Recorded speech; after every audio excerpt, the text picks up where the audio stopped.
Hello, my friend, and welcome to Wisdom Trek. This is Guthrie Chamberlain, and I'm your guide to wisdom and creating a living legacy.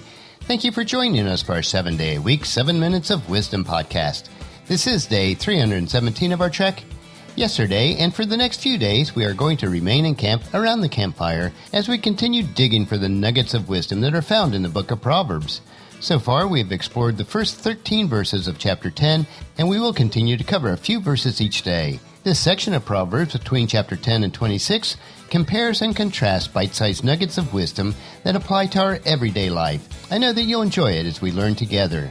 Thank you so much for coming along with me each day as we explore and consume these nuggets of wisdom. These bits of wisdom help us to live the rich and satisfying life while creating our living legacy. While some of our daily treks are multi-part series, you can join us at any time and start along with us from that point on. If you would like to listen to any of the past episodes, please go to wisdom-trek.com to listen to them and to read the daily journal, which also includes some pictures. You can also subscribe to Wisdom Trek at iTunes, Spreaker, Stitcher, SoundCloud, and Google Play so that each day's trek is downloaded to you automatically. We are broadcasting from our studios at Home 2 in Charlotte, North Carolina. On Sunday, we were able to worship at our local church here in Charlotte, which will be the only weekend this month that we'll be in Charlotte for church. After church, we drove to Buddy and Shlima's home. They wanted to remove some of the rose bushes around their house, and we desired to have some new bushes to plant along the side of our home where some of the original bushes had died. It was great to be able to invest part of the day with them and with our grandson Kip. We transplanted 8 rose bushes, so hopefully they will take root and grow. I do love growing roses, and we used to have many rose bushes at the big house, but the deer love them also, so we haven't been too successful in keeping them alive there. This past weekend was primarily focused on activities outside our core workload, but one that helped us to focus on what's really important as we are living our legacy. As we remain at camp today, sitting around the campfire sharing stories about life's experiences, let us consider this thought of transplanting like we did with the roses on Sunday. We become what we think about most, which is based on the type of information that we allow to go into our minds. In order to change and improve, we must change what we think about. This requires that we remove the old thoughts and transplant them with good and godly knowledge in our minds. This is one of our objectives as we consider these nuggets of wisdom in Proverbs. Let their wisdom be transplanted in your mind, replacing those thoughts which are not good. That brings us to the starting point for today, which is wise people treasure knowledge. And we're going to look at Proverbs chapter 10, verses 14 through 17 today. So let's start digging right away for the wisdom nuggets found in verse 14. Wise people treasure knowledge, but the babbling of a fool invites disaster. If you desire to be a wise person, you must be willing to learn, to study, and to expand your knowledge. You must seek for it as if it were treasure. One thing that I have learned through the years is that you cannot learn when your mouth is open, unless it is to ask a question. In contrast to this is someone who is always talking, someone who expounds on their so-called wisdom, but in actuality they're just babbling, as referred to in this verse. This person has a foolish concept of themselves. Since they are always talking, they are unable to learn.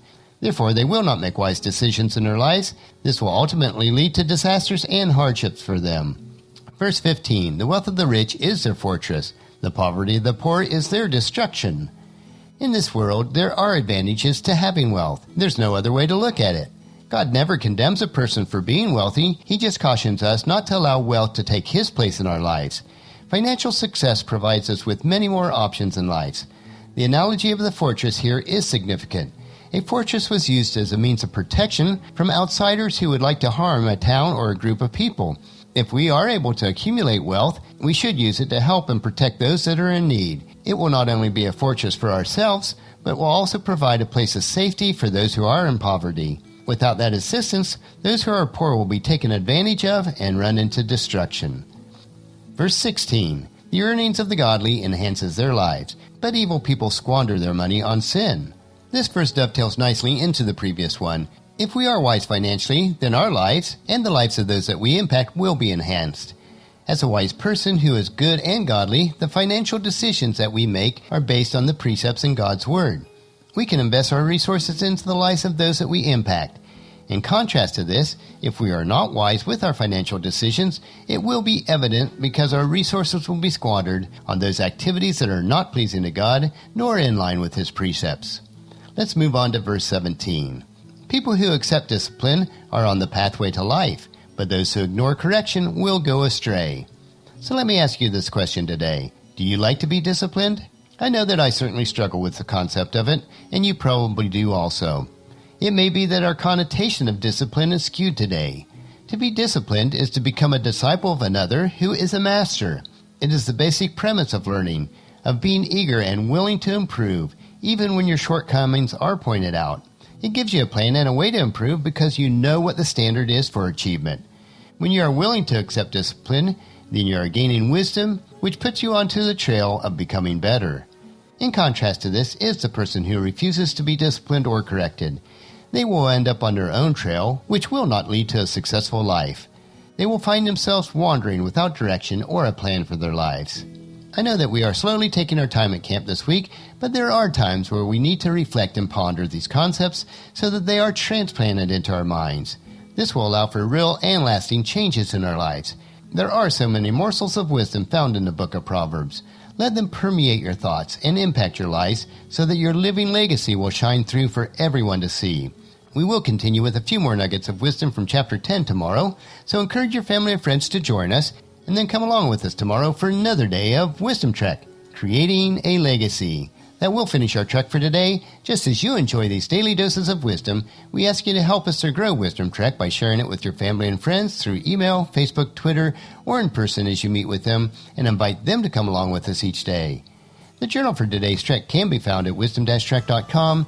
Thank you so much for allowing me to be your guide, your mentor, but most importantly, you are my friend, as I serve you through the Wisdom Trek podcast and journal each day.